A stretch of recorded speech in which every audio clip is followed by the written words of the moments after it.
नमस्कार, मैं शालिनी और आप देख रहे हैं नेक्स्ट 9 न्यूज। यूपी के पूर्व मंत्री और राष्ट्रीय शोषित समाज पार्टी के मुखिया स्वामी प्रसाद मौर्य की एक तस्वीर सामने आई है, जिसमें वो अपनी बेटी और पूर्व बीजेपी सांसद संगमित्रा मौर्य के साथ दिखाई दे रहे हैं। इस तस्वीर को जन्मदिन के अवसर पर पोस्ट किया गया है, जिसमें संगमित्रा मौर्य अपने पिता के साथ खड़ी दिख रही हैं। पिता बेटी की साथ साथ तस्वीर एक लंबे अरसे के बाद दिखाई दी है। ये तस्वीरें खुद स्वामी प्रसाद मौर्य ने अपने सोशल मीडिया अकाउंट एक्स पर शेयर की, जिसमें वो बीजेपी की पूर्व सांसद संगमित्रा मौर्य के साथ नजर आ रहे हैं। ये मौका स्वामी प्रसाद मौर्य के पोते सम्राट मौर्य के जन्मदिन का था।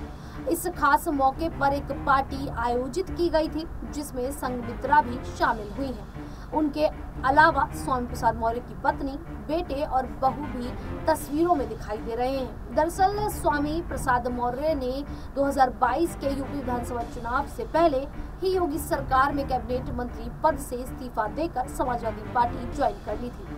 उनके साथ कई और नेताओं ने भी बीजेपी को छोड़ दिया था, लेकिन उनकी बेटी संगमित्रा मौर्य बीजेपी के साथ रही। वो बदायूं लोकसभा सीट से सांसद थी। उन्होंने अपने पिता के साथ सपा ज्वाइन नहीं की थी, जिसके बाद से दोनों पिता और बेटी अलग अलग दिखाई दे रहे थे। स्वामी प्रसाद मौर्य भी ज्यादा दिन सपा के साथ नहीं टिक पाए और इसी साल लोकसभा चुनाव से पहले उन्होंने सपा पर अपनी अनदेखी का आरोप लगाते हुए पार्टी से इस्तीफा दे दिया और नया राजनीतिक दल राष्ट्रीय वंचित समाज पार्टी का गठन कर लिया। हालांकि चुनाव में उन्होंने इंडिया गठबंधन का समर्थन किया। इधर बीजेपी ने लोकसभा चुनाव में संगमित्रा मौर्य का टिकट काट दिया और उनकी जगह दुर्विजय सिंह शाक्य को टिकट दे दिया।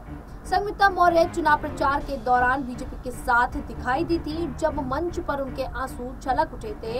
इसके बाद वो ज्यादा एक्टिव नहीं दिख रही हैं। हालांकि इस बार बीजेपी बदायूं सीट से हार गई है और ये जो सीट है इस समाजवादी पार्टी के खाते में चली गई। अब जिस तरीके से संगमित्रा मौर्य का टिकट भारतीय जनता पार्टी ने काट दिया है आम चुनावों में, क्या ऐसे में संगमित्रा मौर्य भारतीय जनता पार्टी का साथ छोड़ती हुई अपने पिता की तरह ही नजर आएंगी? फिलहाल अब इस पूरे मुद्दे पर आप लोगों की क्या राय है, हमें कमेंट करके जरूर बताइएगा। उसी प्रकार की देश दुनिया से जुड़ी खबरों के लिए देखते रहिए नेक्स्ट 9 न्यूज।